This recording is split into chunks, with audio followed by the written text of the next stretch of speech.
Hello, MotoAmerica fans, and welcome to this latest edition of Off Track with Carruthers and Bice. We are back on audio only for this week, but we've got a great guest who we've wanted to get on for a while. We'll talk about that in a minute, but we're fresh from a couple days away from MotoAmerica, and it was a great round for us up there. We had great weather, a record-setting crowd, and some amazing racing. Paul, we always say when we get to the MotoAmerica round, it's just a great feeling that everybody has when we're there and after for a little while. I know you agree. Yeah, this one was, they seem to just be getting better every year. And even when we started there, it was pretty decent just because I think everyone knows MotoAmerica. Everyone who goes to MotoAmerica was looking forward to it. And it's just continued to grow until this year was just like, it was crazy. You kind of have to stop yourself and look around every once in a while just to realize how many people were actually there. And, the weather cooperated. It was actually just about perfect weather. It was nice and sunny, but it wasn't too hot.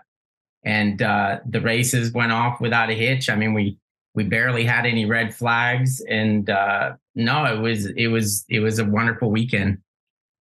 Yeah, I was going to say I don't even remember a red flag. It was really good, and obviously we had a couple at Barber there, and we always have them one in every round. But and we had a lot of racing. My gosh, there was 6 classes going. Plus we had Mini Cup on the other track, but it was pretty nonstop both days. But we always say this: once that racing gets going on Saturday and Sunday, those days go by really quick. It's just one right after another. But there was a lot of good stuff going on there.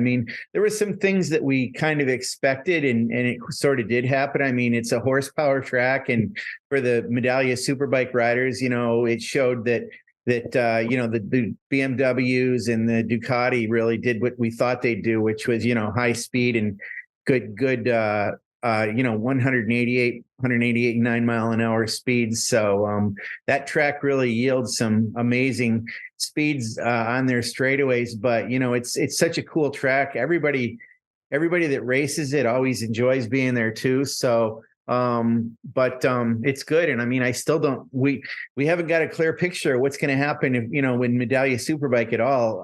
It's crazy, right? Yeah. And I think it's kind of fun, and it's interesting. It kind of takes us back to the good old days, as they like to say, with, oh, is that a Suzuki track, or is that a Honda track, or a BMW or a Ducati or Yamaha? Of late, it's just like everything's been a Yamaha track, and they've dominated, Right. And now we've got these other 2 brands. Last year Ducati was a factor as well, but this year they've won a race with Josh, obviously, this past weekend, and he closed up a lot in the championship with his 2 results. So I think it's genuine now that we have these chats. Like, everyone's like, oh man, the BMW is going to struggle at the Ridge. Well, we don't know that, but if you look at it on paper, MotoAmerica was a really good track for both the Ducati and the BMW. And Yamaha, they had more problems than you could shake a stick at. So, right. Who knows on the Ridge? Obviously, it's hard. Honestly, with the exception of, I guess, of MotoAmerica, everything seems pretty much like a Yamaha track to me at this point, just based on recent experience. But yeah, it's fun. It's at both Cameron Beaubier and Jake Gagne had a DNF. Actually, Cameron came out of it a bit better off. He came in closer. He left Wisconsin closer in the points to Jake than he arrived there. So out of those 2, he was the one that gained a little bit, but it could have been a lot more, obviously, if he didn't break down. But then who knows what would happen if Jake didn't have issues as well. So yeah, we go to the Ridge next, and find out some more answers to still what we have is a lot of questions. Yeah, I had to chuckle on Sunday when we had the press conference, and you were given kind of the rundown of how things were shaking out, and Jake was on the podium, which was kind of a little bit of a surprise given all the difficulties that team had over the weekend. It was yeoman's work for him to get up there and do what he did. But when you told him and he was leading the championship, he kind of looked at you like, what, I am? He really didn't think that he was going to end up in that place. So it's interesting how the points go, though. So, well, his reaction actually made me recheck my math. I know. I was like, that close. It wasn't a point or two either. So I don't know what he was thinking, but I think he probably, when he was probably after that race, just like, holy crap, all the stuff that's happened. And, he probably was just a little bit overwhelmed, but yeah, it was good to see him back on the podium because, I mean, he's there every race unless he has a problem. So they had a rough weekend, but I think they probably salvaged as much out of it as they could. And I mean, Cameron Peterson, and we'll be able to talk to our guest about this a little bit, but I mean, yeah, that was, that's quite the effort to race 2 superbike races with a badly injured wrist. And I thought going in, the fact that he was saying that he was going to race at Road America with what I believe is honestly a broken wrist. Yeah. I figured it was at least his left wrist.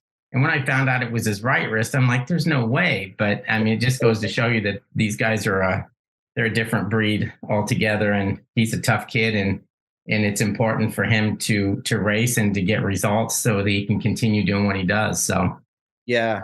And here I am thinking, I talked to Matthew Skoltz about this, that, I know Road Atlanta is very hard with its downhills and things like that. And Barber too, with being tight with a lot of braking zones and everything. I'm thinking, well, actually Road America is not so bad because, it's 4 miles. But in fact, the reality is that, and Matthew said this, it's like, no, that track is really, really hard. There's hard braking because of some of the downhills, and you get so much speed going around that track, but you also have some pretty tight turns. So yeah, just to put all that weight and all that closing speed and braking on your wrists is crazy, especially on your right hand side where you're also working the brake too. It's just incredible that Cameron was able to do that. But you're right. Let's bring in our guest here so that we can talk about that, because the guest that we have is actually one of his clients is Cam Peterson. And it's Ethan Chapluk, who owns Southern Pride Coaching. Sorry about that, Ethan. It took me a minute to, I don't know why in my head I think Southern Pride Performance. I don't know why I keep. No, that's correct. Yeah, it's Southern Pride Performance. Oh, it is. Okay, yes, sorry. About you were right. No, you're good. Yeah, that's right. Southern Pride Performance Coaching. That's what it was. I got the performance in there wrong. So I want to say this about you, Ethan. This was a few years ago, and you can tell us how you came to be in our paddock. But I would see you. Well, so you were working with Hunter Dunham, and Hunter had a little setup. Not a little setup, but a setup beside Westby Racing, and he was kind of an offshoot of that truck, and the team kind of traveled together like there. And that's where I first saw you. You were off to the side, and I could see you working the massage gun, and then I could see you doing these things with having these guys throw and catch balls or touching these lights like almost they're playing Simon or whatever that game is. So there's a lot of stuff that you were doing, and it kind of expanded from there. And then I wasn't clearly sure. I knew that you were working with Matthew because I do stuff with him too. But then, the attack team, I thought it was both of them, but for sure it's Cam Peterson. And then we were briefly talking today, and you also work with a guy that both Paul and I really like a lot, who is Wyatt Ferris. So give us kind of a rundown of really what you do and how you got into our paddock, and it's kind of spread from there, and who you're working with right now. That's kind of a lot to bite off, but I'm sure you can give us the rundown on it. Yeah, I might have to have you remind me on some of the finer points of that question, but I'll start with the background. I jammed a bunch out there. Sorry about that. Yeah. No. You're all good. I just get scatterbrained sometimes thinking about the first part of the question, but yeah. I'll try and give the Spark Notes, the quick version of how I got into the paddock. Like you said, I started working with Hunter Dunham as a sponsored athlete of my business at the time. And I had no racing background whatsoever. I wasn't even really necessarily a racing fan at the time, funny enough. Just worked with him because he was local to my business partner. And 2020, I actually moved from Southern California to Georgia and went to my first race at Road Atlanta. I showed up with my massage gun, just was going to see, hey, how can I help these guys out? It's obviously a very physically demanding thing they're doing out there. And to say that first round got me hooked would be an understatement. I mean, I went full obsession mode after that. That first round, I ended up helping not only Hunter, but I was also working on Michael Gilbert and Cam Peterson and Jason Aguilar. So from there, they kind of I'm very grateful to Amy and Tony Dunham, because they kind of saw the value there, and they asked me if I'd like to go along with them for the rest of the season. So I was blessed for that opportunity, and that kind of led to me being in the paddock consistently, and just like you said, slowly building things up and slowly learning from some of the best in the world at racing.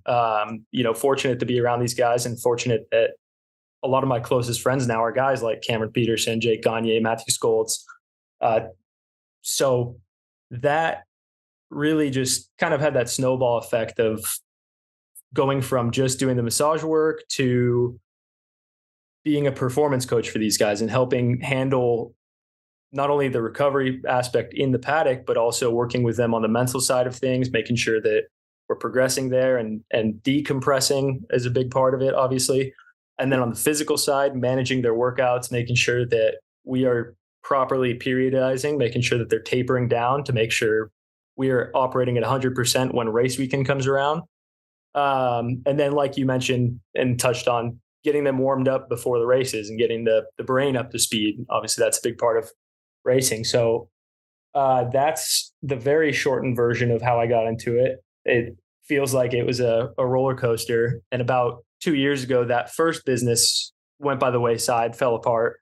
And I was hit with almost a crossroads of, all right, do I commit to this and go all in? Or do I stick with the consulting job I was doing at the time to kind of pay the bills a little bit? Luckily, I had Jason Aguilar in my ear at that time saying, dude, commit to it. Like, you're doing a great thing and you're bringing a lot of value to the sport, and you know your stuff. You've proven that over the past few years. So I think you should go all in. And I'm grateful I listened to Jason, because this is the most fulfilling thing I could ask for as far as a career. That's for sure.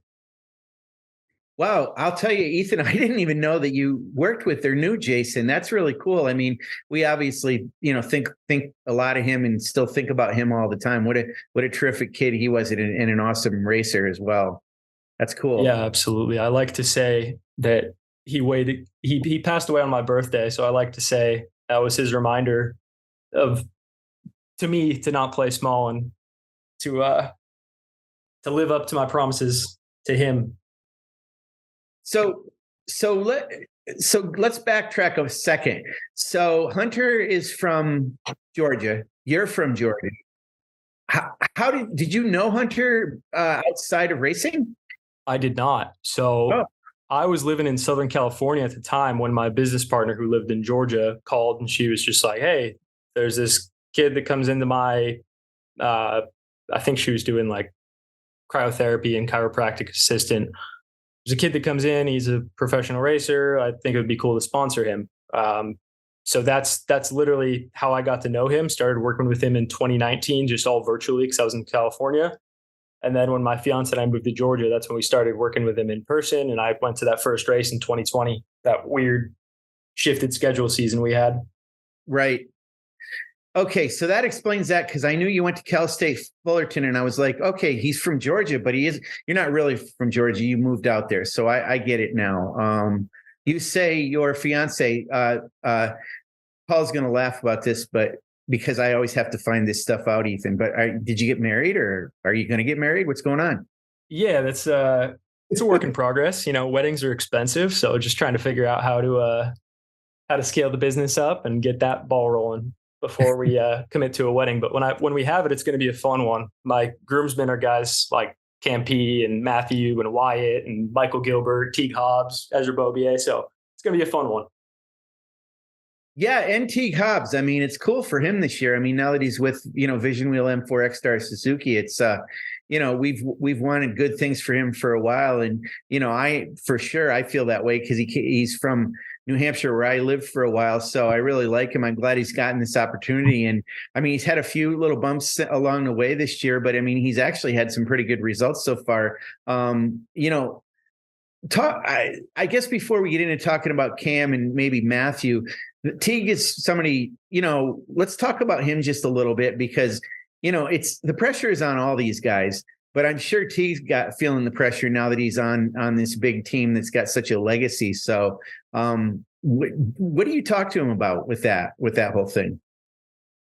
Honestly, a lot of it's just compartmentalizing and keeping perspective. Last season was a very difficult season for him and that Aprilia, the Robum engineering team. It seemed like they were snake bitten, kind of like we've seen Attack snake bitten at the beginning of this season. And it was always just uncontrollable things that were going wrong. So having some perspective heading into this season and having this opportunity, we've just really focused on taking that step back and focusing on the things he can directly control. We can't control what his teammate with more experience on that bike is going to be doing. We can't control the random mechanicals that happen in racing.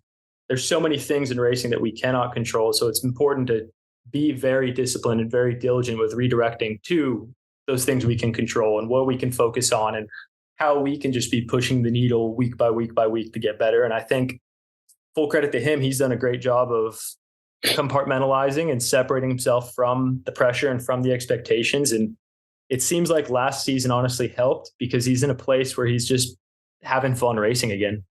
Last year was just such a grind and such a gauntlet that he's definitely seems like he's in a better spot right now. Good. That's good to hear. So Ethan, prior to coming to our paddock, did you do anything similar like this with other athletes?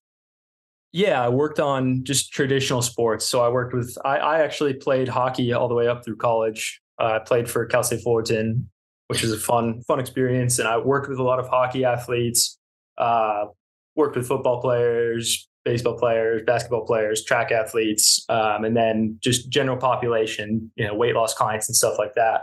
So that's where my background was. And Hunter Dunham was the first racing client I had. And it definitely, it got me hooked. It's a fun challenge. And I feel like having a clean slate was almost a benefit. I wasn't going in with any of my own biases. How do these guys compare to those other athletes as far as, what they do and their injuries are probably more severe, but probably you get smaller injuries that happen more often, in something like hockey. But overall, how do these guys compare as athletes compared to the other athletes you worked with? I mean, I think the top level guys in motorsport are just as athletic and just as physically and mentally gifted, if not more, than the top guys in other sports. Obviously, it's a different set of demands, so you can't necessarily just compare them apple to apple. It's just completely different. But the physical demands of what they're doing, I think, is often undervalued. It's easy to just look at the sport and say, hey, the machine's doing the work. Like, they just have to sit on it and cruise around. And the physicality of it, and like you said, the bouncing back from injuries and the pressure involved, and then you throw into it how quickly they have to be reacting and how much information they're absorbing. I think that's a part of it that gets overlooked so often is there's so many minute factors and minute details that they have to be picking up on at this highest level to be pushing at the limit and pushing on the ragged edge. And to do all of that while worrying about 20 other guys on track, I mean, it baffled me. And I think that's part of why I got so hooked on it, is because it was such a unique and such a big challenge to look at it from the outsider perspective and try and make myself an expert in it.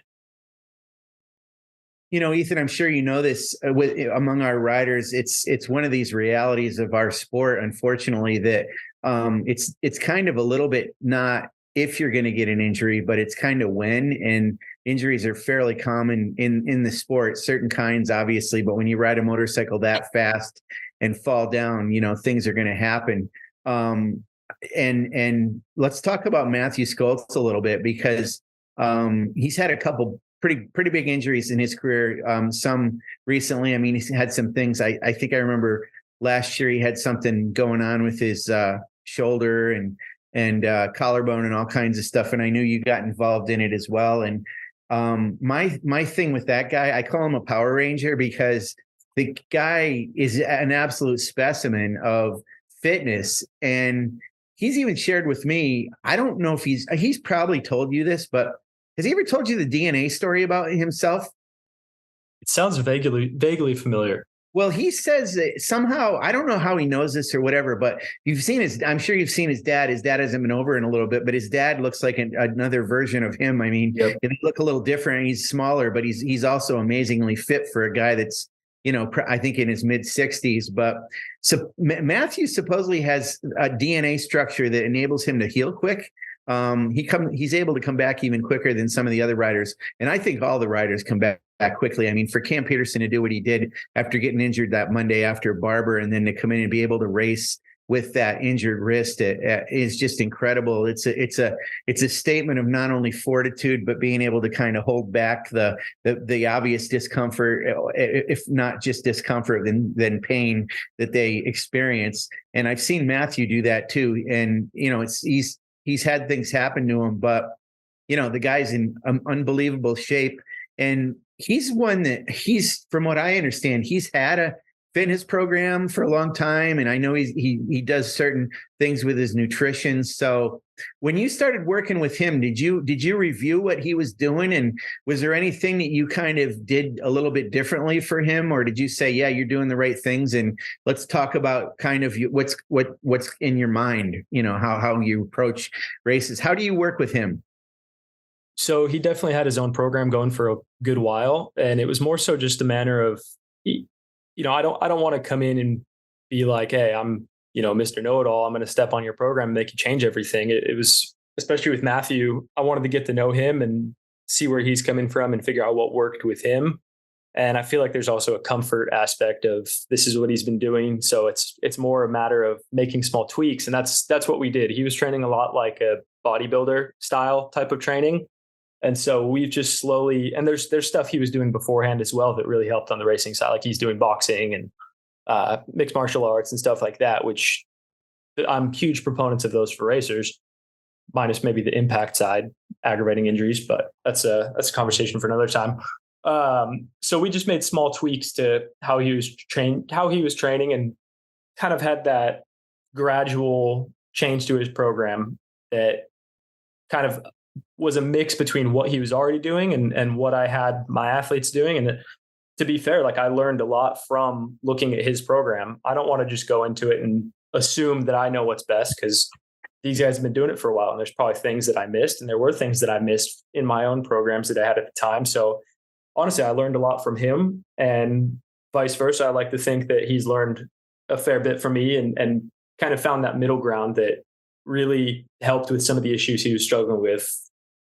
You mentioned his shoulder, and that's kind of been a nagging injury, and it was just caused by dysfunction due to how his muscles were balanced, and we kind of got that right. But yeah, long story short, just small tweaks to his program and small gradual tweaks that have led to it being quite a bit different than it was. So let's talk about some of this other things I've seen these riders, and again, it's Matthew, but I've seen Cam do this too. So you do some kind of an exercise by bouncing these balls, and you also have these lights that they tap that almost looks like they're playing that old game Simon Says or whatever that was called. Can you without revealing too much, tell us what's going on there? Oh, there's no secrets there. I mean, so honestly, it's mostly with Cam P at this point. So we've got what we call the Hiko stick. That's like the 3-sided stick with different colors that I'll toss up in the air. And what we're doing there is I'm just throwing it up and calling out a color, and he's got to alternate hands grabbing that color. It gets the brain hemispheres communicating with one another so that he's getting up to speed and operating at that full mental potential. And then it's also getting his eyes used to something coming at him quickly. After that, we'll follow it up with the blaze pods, the little light beacons. And that's all about just pure reaction time and getting up to speed as quickly as possible. And we've shifted from focusing on just like outright speed, slapping them as quick as possible, to smooth and flowy with it.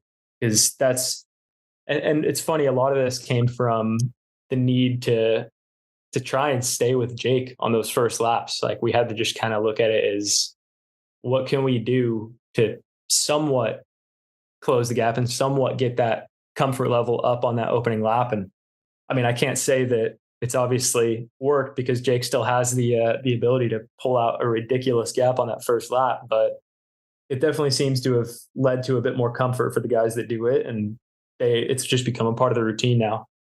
So this is interesting. This is where Paul is going to want to jump in, because Paul talks about all the time about how Jake gets that opening lap and he just wins these races. So Paul, I'm sure you want to ask about that a little bit.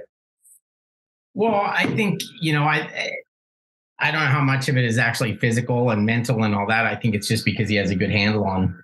I think it's a confidence thing more than anything. And yeah, most people would agree with that. He just feels very comfortable going fast in the first couple of laps, and those guys maybe are a little bit off, and that's all it takes.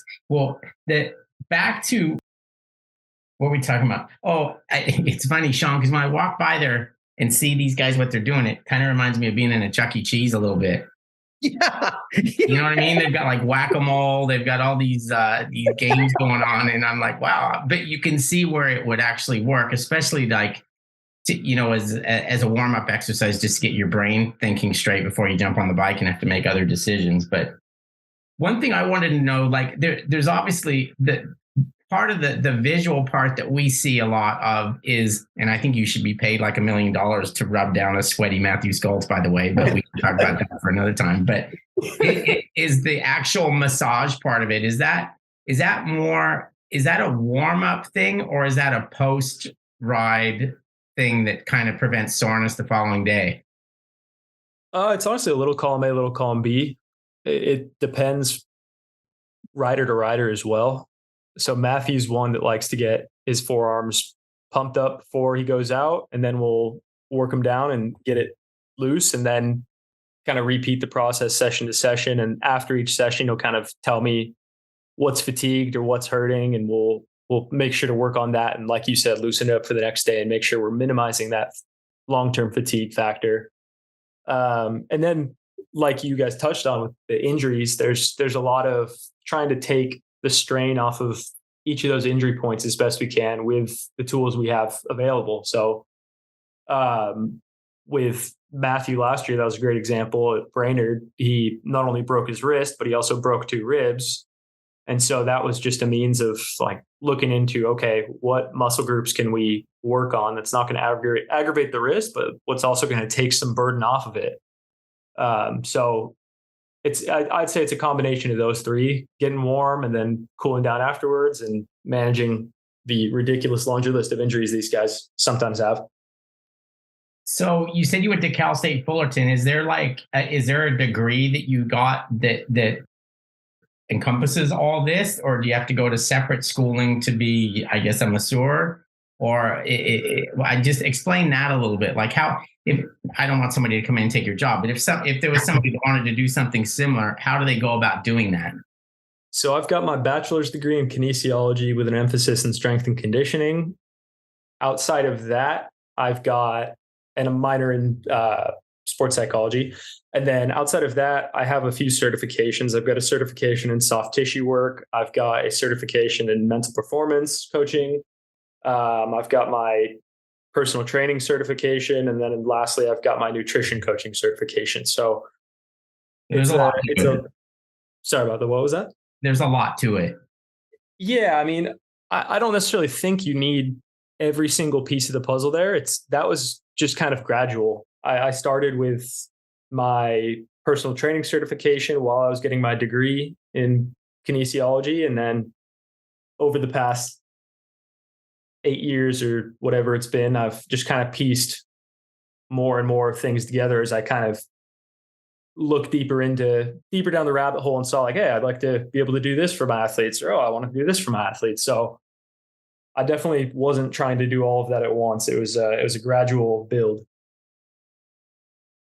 So Ethan, this is interesting. Yeah, I noticed this. I'll look at riders, especially riders that have been around a while, or Jeremy McWilliams, guys that have raced in other countries.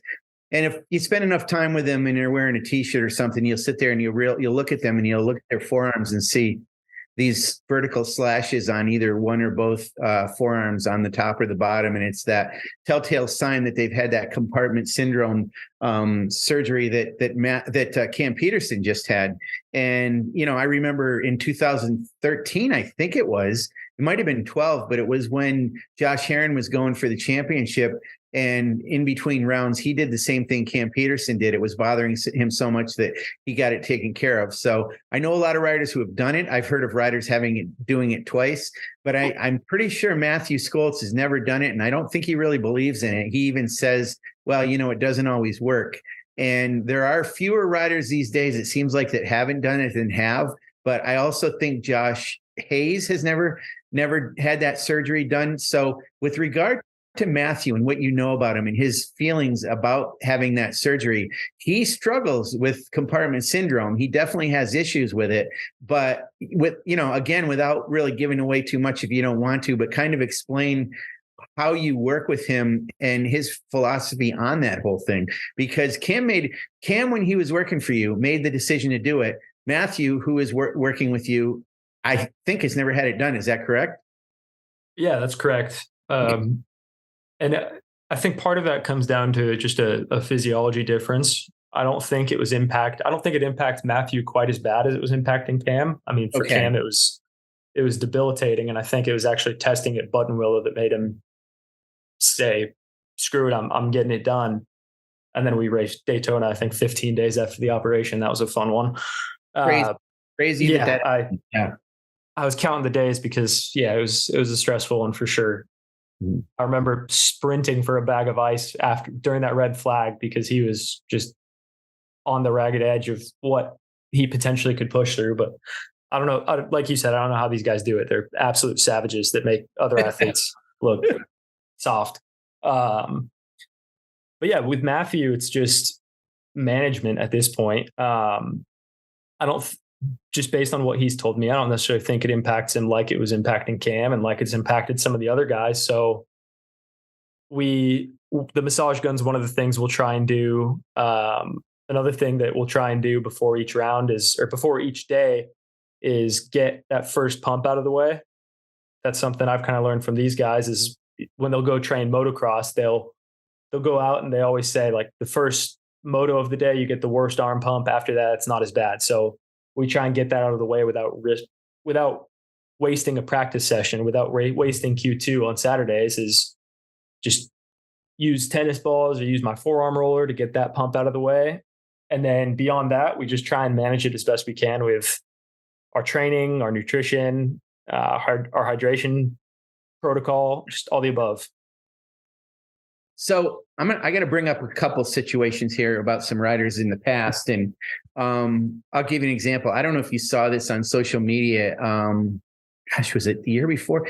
Yeah, it was the year before last, I think. So we saw all these shots of Garrett Gerloff with he was crazy, just absolutely fit as could be, and ropey veins on his arms, and he was just he transformed himself kind of. And Paul and I had him on the podcast, and he did admit he overdid it. He said he actually overtrained. And I know that happened one year with JD Beach as well. And it was ironically when JD and Garrett were on the same team, and it was kind of like it was a little bit of an unwritten competition. Whoever won that year was probably going to end up racing in Superbike. And, JD kind of overdid it himself that year. And he even said that. So what about these situations with these riders that maybe do too much? Do you have to, and these guys are so motivated, bring up a situation like Matthew? I mean, again, he's such a specimen. So do you have to tell these guys to kind of back off a little bit sometimes?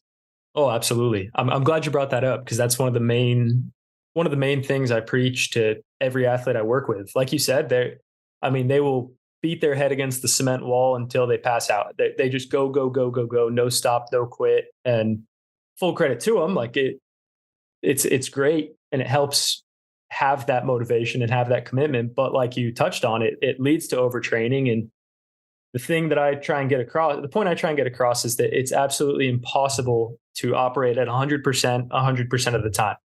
Physiologically, we cannot do it. So we have to be planning this out, and we have to be doing what's called periodization, where we're making sure that we're training up until the optimal point, and then we are backing off. And the way I try and sell this to them, which is, I'm not just making this up, this is a real thing, is you actually get what's called a super compensation effect if you do taper downs properly. So as your fatigue levels go down after your training, your performance levels will actually super compensate. So you could be showing up and performing physically at 105, 110%. So that's kind of one of those things I've tried to really emphasize to sell these guys on it. Like, you're not going to lose anything by not training for 3-4 days before the race. In fact, we're going to gain something. We're going to go in feeling fresher. We're going to go in with more potential and more in the tank. So I'm glad you brought that up, because that's one of the biggest misconceptions and one of the biggest things we struggle with these motivated athletes. Okay, I'm terrible in math, but I will tell you something. I just learned something from you that I didn't think was true. And it was when people tell me they gave 110%, I always laugh and kind of say it's impossible. You just said 110% is what happens sometimes. So they do go over 100% sometimes in their preparation then. Yeah, no, for sure. I mean, yeah, I feel like it's the numbers are always, it would be hard to quantify, but you definitely see a jump from that baseline performance level. Yeah. Go too far. Well, here's another one. And I run the risk of Cameron Bobia getting upset with me, but I think it's enough years ago that maybe he doesn't remember it, or he is okay with it, and maybe doesn't have it. Okay. This is a slippery slope, but anyway, I'm going to tell you this story. I don't remember what year it was. It wasn't in Superbike. It was back when he was racing in Daytona Sport Bike. And ironically, not that ironically, I guess, but he was racing against Jake Gagne. So, a formidable foe at that time, as much as he's had, since then. But there was one race. I don't remember where it was, and I don't remember what the situation was, but it seems like it was a very hot weekend at a track, but I don't recall that it was Barber. But he had a race where he had a lot of trouble with some issues that were maybe his concentration. I don't remember what it was, but somebody in the team had said he's water drunk. They said he drank too much water. Have you ever heard of that? Yeah, if you're not replacing your electrolytes, you could flush basically all your electrolytes out, all your sodium, all your potassium, you sweat it all out, and then you're not replacing that. And it definitely, it'll cause some issues for sure. Sounds cheaper than drinking booze, though. Yeah, no, it's true. I don't think it's quite as enjoyable as booze, but hey, I can't judge.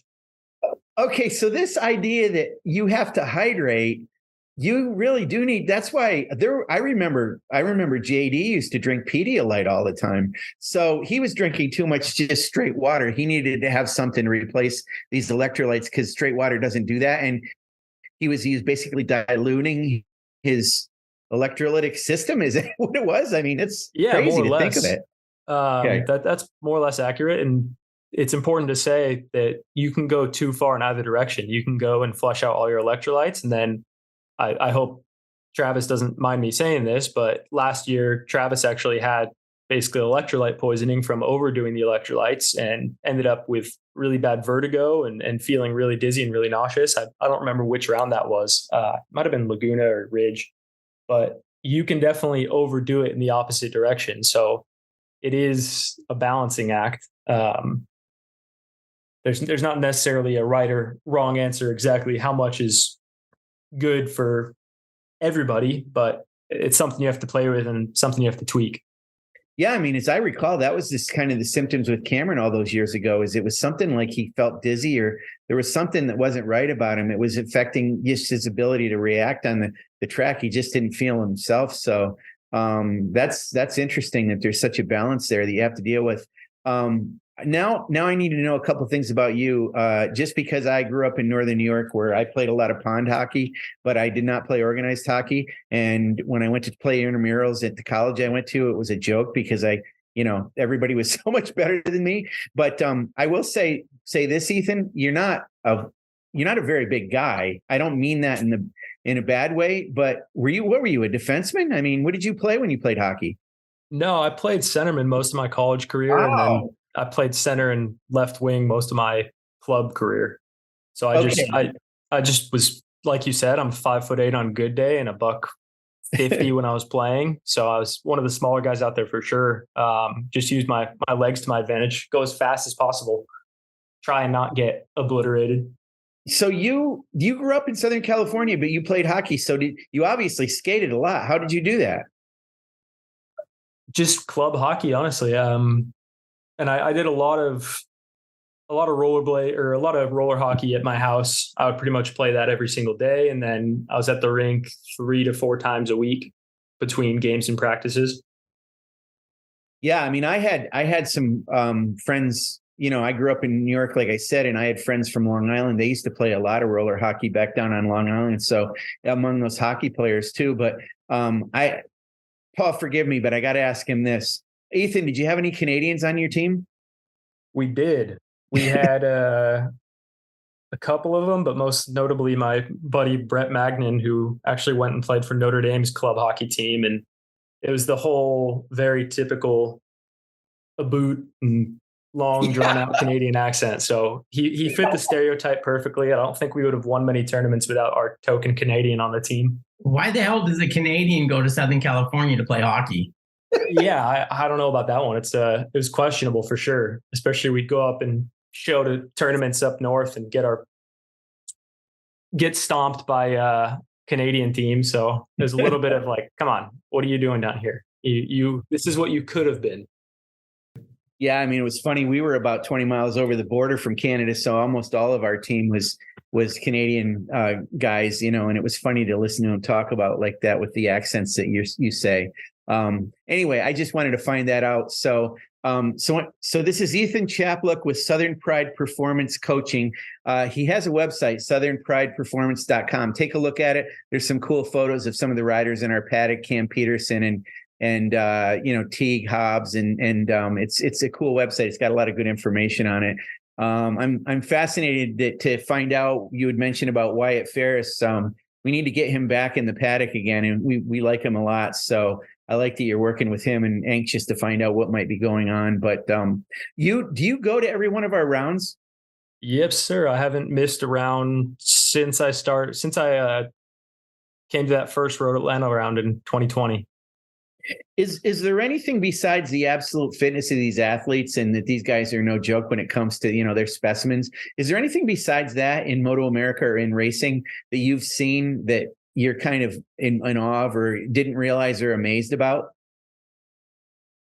Honestly, I think just how much the passion overrides the adversity. Like and that's kind of what drew me into this sport and wanted me to, and made it my mission to kind of make a more affordable solution so more people can have coaching, is that these guys will spend every single penny they have pursuing this dream. They'll push through injuries that would make people want to lay in bed for the rest of their lives, and they'll just keep coming back and keep battling. And I think that passion is definitely something that I resonate with, and just wanted to play whatever small part in helping them push through that and helping them pursue it. Because that's just that commitment and dedication is pretty awe-inspiring. I wanted to mention that. Yeah, I'm glad you brought that up again, because I wanted to say this, being that you were a hockey player, they're like the standard bearers for being able to deal with pain. I mean, have a bunch of teeth knocked out or 13 stitches, they stitch him up and he played the next period or something. So you've seen a lot of tough guys in your sport, but you're saying that that motorcycle riders are at least on par, if not tougher even than those guys, huh? Oh, tougher for sure. Wow. Every time I'm working on one of these guys, I'll continually tell them, like, you make me look like I was playing golf or something out there. Just the absurdity of these injuries and pushing through them and coming back. It's mind-boggling.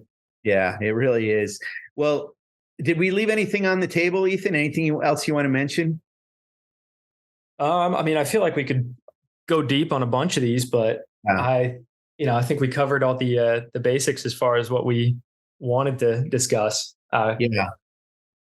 We've had people in our paddock, and there have been some that have been approachable and some that haven't been. But I got to say, you're a very approachable person. I got to know you just because, heck, you always have a smile on your face. So I can see how you attract these riders to work with you, because you seem to have a good outlook on life. it's good to see somebody like that in our paddock to add to that. So that's compliments to you. Well, thank you very much. I appreciate that.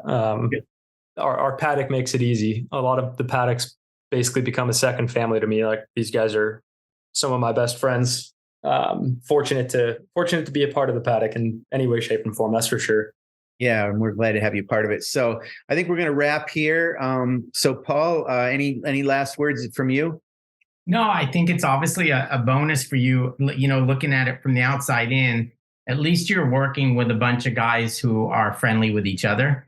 I think it might get a little difficult if you were working on two different guys that didn't like each other, and then you're playing favorites here, you're playing favorites there. But I think you're in a good position with the guys that you have, that there's none of that happens. So that's also a helpful thing, I'm sure, as far as your career goes. Yeah, absolutely. It's I've whether it's in the recovery aspect or the coaching aspect, I've worked with a good amount of people in the paddock. Unfortunately, that just never seems to kind of bleed through into the work I'm doing, as far as any animosity or anything like that. Right. That's great. All right, we're going to wrap here, but I want to just say we alluded to it in the beginning of the podcast, but we'll be heading to Ridge Motorsports Park in Shelton, Washington. We're going to do our West Coast swing. Laguna Seca will be coming up after that. So you fans out there on the West Coast, we're coming your way. And to all the Revit Twins Cup riders, a shout out to them, because they didn't race it our round in MotoAmerica, and a lot of fans were thinking, well, where are they? Well, they're going to be in action. They're going to get on their horses and they're going to go way out to the Pacific Northwest, and we'll see them in action again with a full round out there. And also we've got I almost said Steel Commander Stock 1000, but it's the Super Hooligan class, which is really fun. And there's a couple interesting bikes that have been added to that mix as well this time that we haven't seen before. There's going to be the Energic battery powered by electric bike that Stefano Mesa rides. But also we've got a couple other ones that are interesting. I've seen the list, and there's a couple Suzuki SV1000s that are racing there. So again, our classes keep growing with various riders and various types of motorcycles. So be there at the Ridge to see it. And if you can't be there, then definitely subscribe to MotoAmerica Live Plus and go on our live timing on our weekends, and keep following us. We're growing rapidly these days, and we're happy that our fans are enjoying it, and we're happy to have people like Ethan on our paddock that have also adopted what we do in MotoAmerica. So thanks a lot, Ethan, again, and we'll be on the podcast next week with another guest.